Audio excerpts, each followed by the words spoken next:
кылмыш жасаган билинип атса, көрүнүп атса, же силер ошону сезип аткан болсоңор, сөзсүз маалыматты билдиришиңер керек. Это ваша обязанность.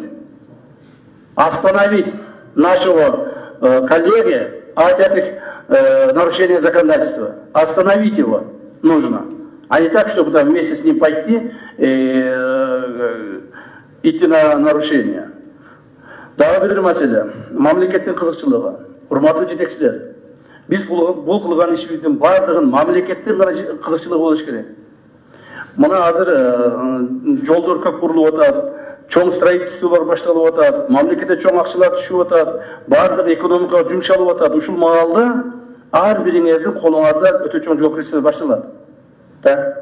Анан кийин чечим кабыл алган маалыңарда, мамлекеттин кызыкчылыгын эстен чыгарып туруп, жеке кызыкчылыгыңарга кирип кете турган болсоңор, анда мамлекет өнүгүп өспөйт. А биз бул жактан ар бириңер үчүн биз чечим кабыл алабыз. Силерге жоопкерчиликтерди карайбыз. Ушул жерде отурганыңардын почти 90% мен жакшы тааныймын, билемин, агабыз, инибиз.